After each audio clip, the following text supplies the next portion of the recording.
Okay, let's check again kung meron tayo. Umuha, bakit ka nandito? Pasawi ka talaga.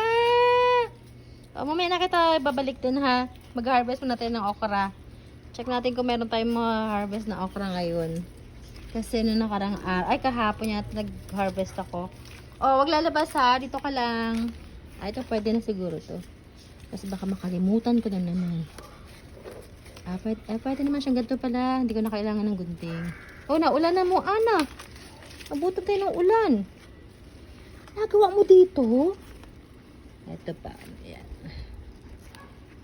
Malambot na pala. Pwede pala. Pwede na pala siyang ganito lang. Kasi nakarang kailangan ko pa ng gunting. Uy, mo, Ana, umuulan na talaga. Mo, Ana po. Ayun. Pwede to.